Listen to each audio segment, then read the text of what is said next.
The crisp autumn air of Maple Ridge Estates, usually a haven of suburban tranquility, was about to be shattered by a showdown of epic and hilariously karmic proportions. It all began with a simple, noble idea: a charity marathon to raise funds for the Children's Hospital's new wing. I, a project manager for a local nonprofit, had meticulously navigated the labyrinth of city permits, traffic control, noise ordinances, insurance, emergency medical stations, emerging with a thick folder of official approvals for our 5K run. The community response was overwhelmingly positive.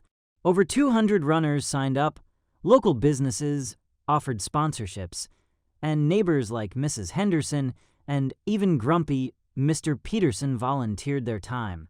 Everyone, it seemed, was on board to help sick children. Everyone, that is, except Karen Williams, our HOA president. Karen, a woman whose reputation for finding problems where none existed was legendary, and who treated every community gathering as a personal affront to her authority, knocked on my door the Tuesday after the first flyers went up.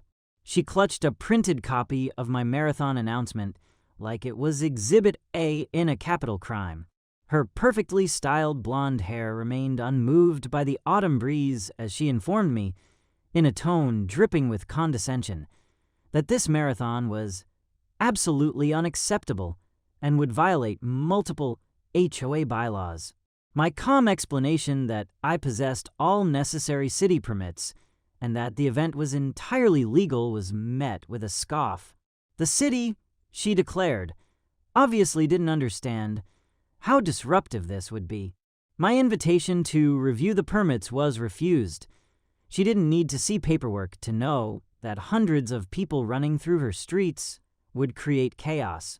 She warned me to cancel this ridiculous event immediately, or she would take action, then spun on her heel, leaving me to wonder how someone could be so vehemently opposed to helping children in need. Over the next 2 weeks, Karen launched a full-blown propaganda offensive. She created a Facebook group, Concerned Residents of Maple Ridge, and filled it with increasingly hysterical posts about the imagined dangers of our charity run: crime, litter, noise violations, and the inevitable destruction of their precious property values. Her posts grew more unhinged daily. She shared articles about minor traffic delays at marathons in other cities, presenting them as proof of impending neighborhood Armageddon. A blurry photo of a discarded energy bar wrapper from an entirely unrelated event was touted as evidence of the mess these outsiders would bring. I attempted to reason with her one last time, visiting her house armed with my folder of permits and a detailed event timeline showing the race would last a mere 3 hours on a Saturday morning. Karen, now sporting a Maple Ridge HOA polo shirt like a general heading into battle, glanced at my permits for precisely 2 seconds before dismissing city officials as obviously incompetent. She, as HOA president, possessed the authority to override their decisions. When I gently pointed out that HOA rules couldn't supersede legally issued city permits, she laughed derisively, informing me I clearly didn't understand how homeowners associations worked. She announced, already contacted her lawyer and would be seeking an injunction to stop this illegal gathering. The door slammed, her decorative autumn wreath falling to the ground in a symbolic punctuation mark. By the week of the marathon, Karen's fear-mongering had managed to recruit exactly 3 neighbors to her cause, a trio notorious for complaining about everything from children playing too loudly to mailmen treading on their grass. Meanwhile, our marathon registration had swelled to over 400 participants, and the local news station, smelling a feel-good community story, had agreed to cover the event. Saturday morning arrived, crisp and clear, perfect marathon weather. I was at the starting line at 6 a.m., helping volunteers set up. The energy was infectious. Neighbors greeting each other, families in matching team shirts, posing for photos, runners warming up. Even the local coffee shop had set up a booth, donating proceeds to the hospital.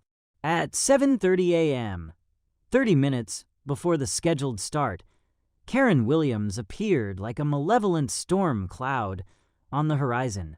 She marched towards our starting line, now clad in a bright yellow safety vest, clearly purchased for this dramatic occasion. Clipboard in hand, her expression one of grim, righteous determination. Trailing behind her, looking considerably less confident, were her 3 loyal recruits. Karen positioned herself directly in front of the starting line banner and, in a voice loud enough to silence the cheerful chatter, declared the event illegal and unauthorized.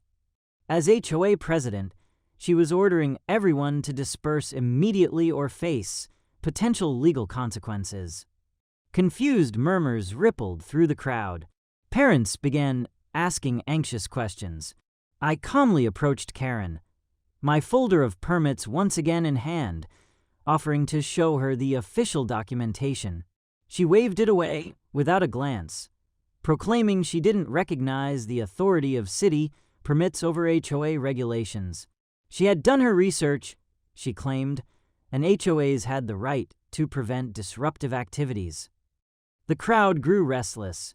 I spotted Officer Martinez, one of the 2 police officers assigned by the city to provide traffic control for our legally permitted event. I quickly explained the situation. He nodded professionally and approached Karen with the calm authority of a man well-versed in dealing with difficult personalities. Officer Martinez politely asked Karen to step aside so the permitted event could proceed. He showed her his own copy of the city permits and explained that interfering with a sanctioned public event could result in criminal charges. Karen drew herself up to her full, indignant height. She informed Officer Martinez that he was obviously confused about the law and that she had every right to protect her neighborhood from this invasion. Things escalated rapidly. As Officer Martinez tried to reason with her, Karen became increasingly agitated, shouting about her rights as a property owner and demanding to speak to his supervisor. When he calmly explained that his supervisor had, in fact, approved the police presence, Karen accused him of being part of a conspiracy against responsible homeowners. At 8 a.m. sharp, I announced over the portable sound system that the race would begin in 5 minutes. Runners moved towards the starting line, but Karen, in a display of breathtaking defiance, positioned herself directly in their path, arms spread wide like a human barricade. She yelled that no one was permitted to run until she gave authorization and that anyone ignoring her would be reported for trespassing. Several runners attempted to step around her. Karen physically moved to block them, her clipboard now clutched like a weapon. She grabbed the arm of one teenage participant, lecturing him that he was too young to be running without proper adult supervision. When his mother stepped forward to intervene, Karen launched into a tirade about parental responsibility and neighborhood safety standards. Officer Martinez, his patience clearly exhausted, called for backup and approached Karen one final time. He explained, very clearly and very firmly, that she needed to move away from the starting line immediately, or she would be arrested for disorderly conduct and interference with a permitted public event. Karen responded by demanding his badge number and threatening to report him to the mayor for harassment of a law-abiding citizen. As the backup officers arrived, Karen seemed to realize, perhaps for the first time, that her self-proclaimed authority was being seriously challenged in a way she had never experienced.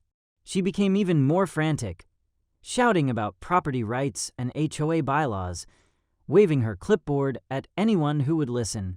When Officer Martinez reached for her arm to escort her away from the starting line, she pulled back and, in a moment of pure, unadulterated Karenanity, declared that she was making a citizen's arrest of everyone involved in this illegal gathering.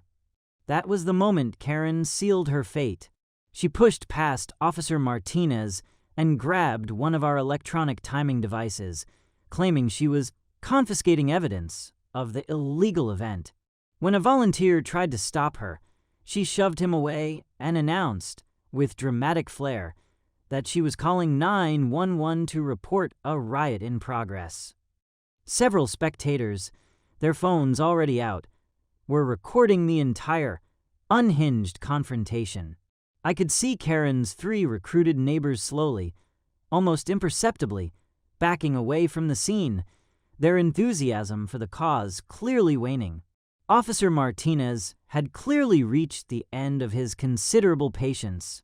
He firmly took Karen's arm and informed her, his voice now devoid of any attempt at persuasion, that she was under arrest for disorderly conduct, interference with a permitted public event, and resisting lawful orders from a police officer.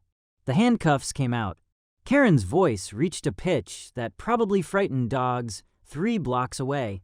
As the officers led her towards the patrol car, Karen continued screaming, a litany of violated constitutional rights, demands for her lawyer, and indignant pronouncements of her HOA presidency.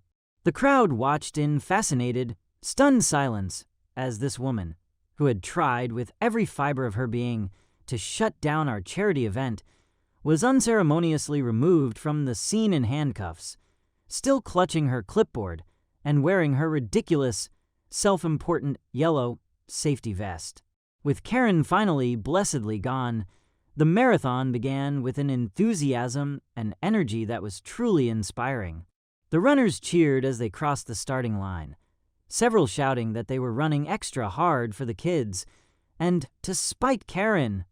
The local news crew, which had arrived just in time to witness Karen's spectacular meltdown and arrest, captured everything, including interviews with participants who spoke passionately about the importance of community support for children's healthcare.